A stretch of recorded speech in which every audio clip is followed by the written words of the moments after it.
Hello, my name is Julia Rogers, and I'm going to be discussing my final paper/speech for WGS Feminist Theory. So my title is Viewing Art with a Feminist Lens.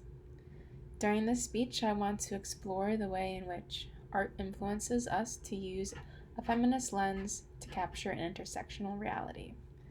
I will be citing sources from Danielson's Our Art is Our Weapon, Lewis's A Bridge Across Our Fears, Butler's Kindred, and designs from various artists. First, it's important to recognize the connection between feminism and art. Feminist art and artistic feminism are one and the same. How we communicate with the world is artistic, from the syllables out of our mouths, the letters on a page, and the stroke of a paintbrush. We all communicate artistically.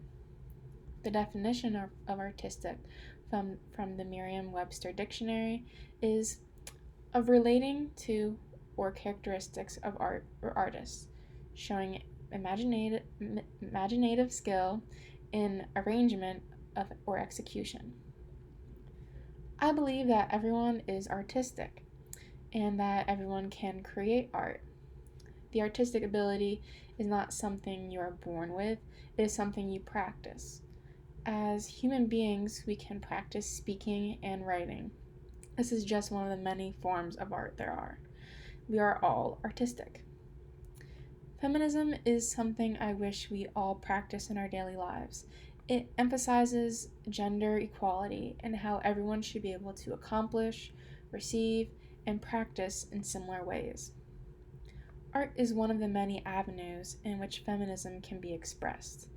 We can use a feminist lens in art in order to view the world intersectionally, and intersectionality is an important lens to think about the world with, and in doing so, we can create a better future. Women of color's work is often overlooked in art for being unintelligent or not traditional notions of heteronormative ideologies. We see this in the art world as well. Women, nonetheless, Black women, weren't allowed to have artwork in museums. Faith Ringgold and many other women and women of color artists were a catalyst in the women's art movement to fight for this equality. Art shouldn't be filled with white cis men. It should have a variety of many different people from different backgrounds. It should be filled with a vast amount of media, from books, paintings, sculptures, videos, photography, and many more. It shouldn't be confined to one viewpoint like many people of color and queerness are looked at within social settings, political viewpoints, and educational environments. Academia isn't built for minority groups. They have to create their own language in order to express themselves, to make a change in the world, or to speak out for what they believe in. Art, in a way, is used to communicate to the world first and foremost. It's a space where we can explore different paths of the world. We experiment, learn from others, collaborate, and scaffold what we learn into something greater. In the classroom, it's the most important subject of all. Students shouldn't be afraid to be who they are. They should be able to express themselves and transform into intelligent, artistic human beings. By taking away that opportunity in academia, we are taking away a part of who they are, the part of people of color, women, and queer people of who they are. Queer women of color have a double standard of mastering language of academia and relating to their experience. They are told that they have to fit in the one shoe and not more than one. Either they are a person of color, or they are queer, or they are a woman. This is what society has made them to conform into. This intersectionality is overlooked by the viewer or master of academia. They fit them into one category and that's all. artwork from women of color can be transformative the way we think, but first, can transform the way we think. But first, academia needs to change in their ideologies in order for a change to happen.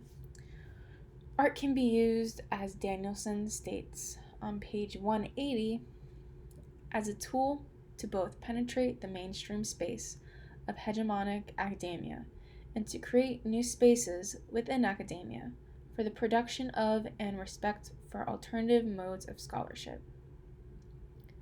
By using art, we can transform academia into a new world.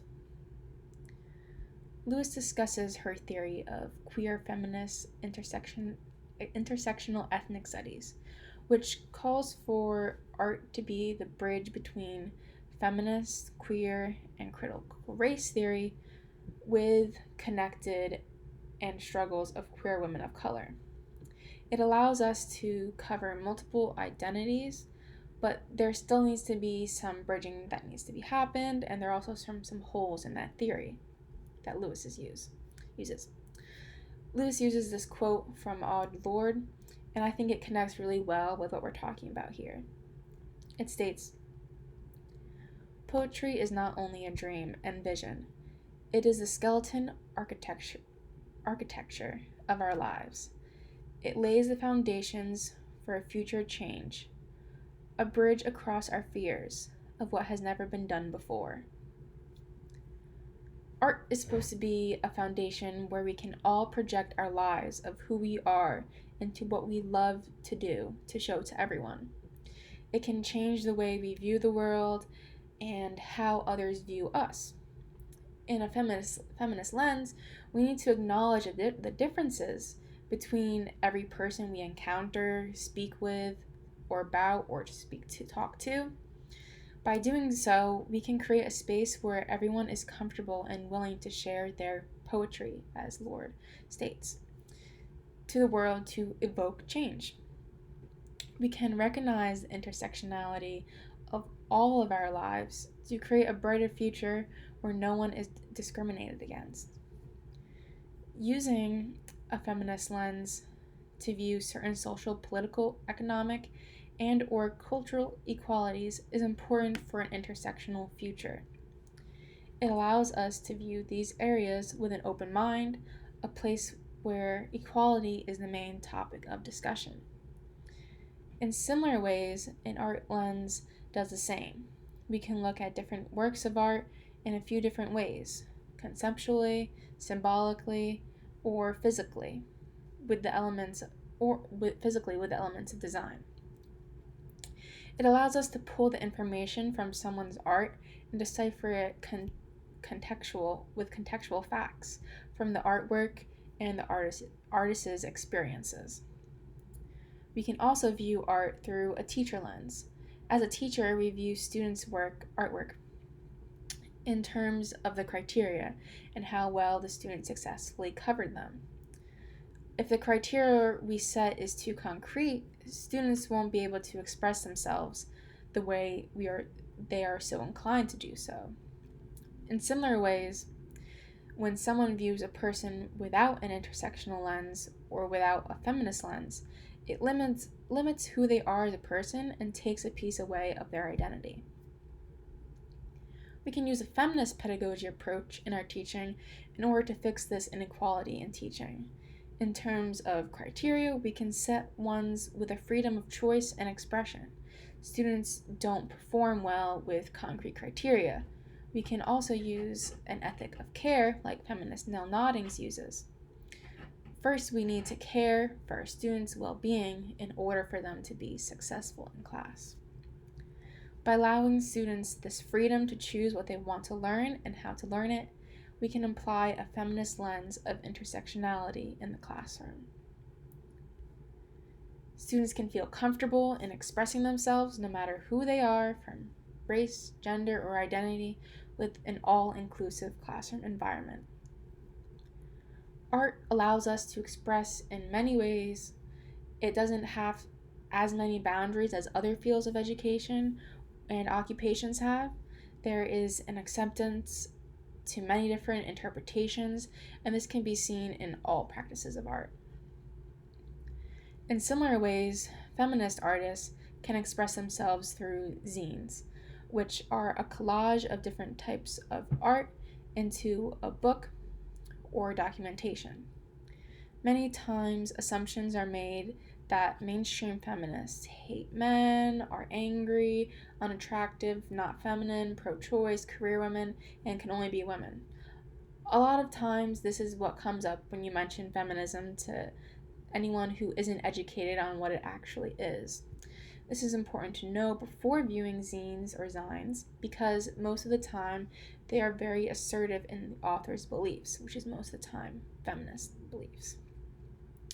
Danielson discusses how we have to break down cultural stereotypes and institutions of oppression on page 180.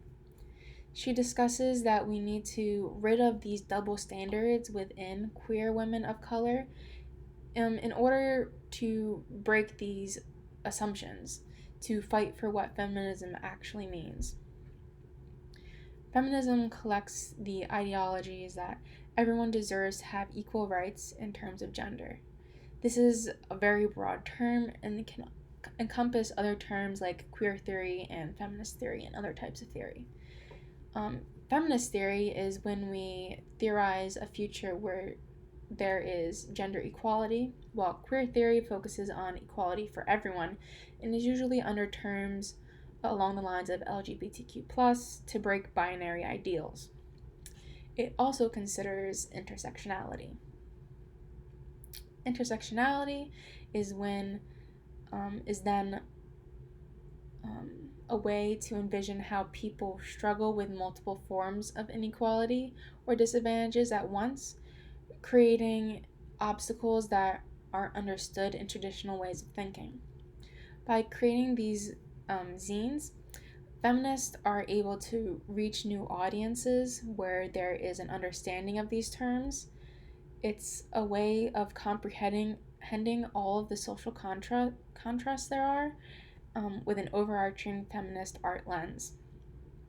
The zine I would like to focus on is by Maya Gamble, Lola Williams, and Autumn Sumlard, titled Intersectionality. It's not feminism, it's not if it's not intersectional. The authors go into explaining intersectionality with a definition, poems, writings, and images. The strongest piece in my eyes is on the last page. The first three sentences are written by Lola Williams, and it states, "You cannot fight your sisters, fight for her. You can only ensure you do not add to her oppression, that you do not steal her voice when it has been denied for her for so long. As a woman of color, I acknowledge my privilege as Caucasian and my oppression as a woman. These women of color have fought for so long and still don't have the same rights that they deserve as many hardships of other oppressed groups go through. It is hard to figure out where the line is between helping someone and adding to their oppression. The quote effectively expresses how to do so, and we cannot add to their oppression, but stand by them in unity as an ally. These words can cause a movement and can cause a change in the way we view the world. Our experiences, who we are. Art is transformative in so many ways, and looking through it with a feminist lens, we can see all sides to this story. In Kindred by Octavia Butler, we see this throughout as Dana struggles through this adventure between the past and the present. Her and her husband Kevin traveled between these worlds from 1970 to 1815. She is tied to her family's past as slaves during the 1800s and is called when the plantation owner Rufus is endangered to protect and save him. Rufus is also her ancestor, and by saving him, Dana ensures her survival. She then returns to her own time when her life is at danger. She goes through the discrimination and oppression of her ancestors have experienced. She sees all that they went through and goes through it herself. In a way, I think she's put through this journey so she can educate herself mentally on what her ancestors went through and educate others during her journey in the 1800s. She struggles with the change of power dynamics from the 1970s to the 1800s, as she's treated with respect and has some rights in her current time period, but when she goes back in time, she's stripped of all of those things. The images by Damian Duffy and John Jennings depict the emotions she feels throughout her journey. The pain, grief, sorrow, agony, frustration, and hopelessness is seen.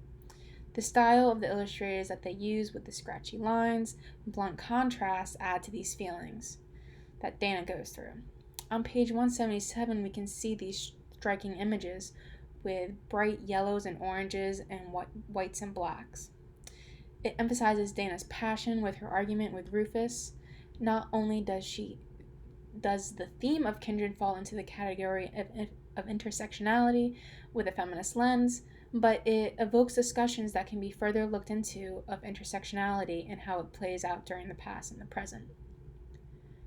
To conclude, a few points, to summarize a few points that I made throughout the speech, I want to draw emphasis on how art has the power to change our view on the world by using a feminist lens to capture an intersectionality future.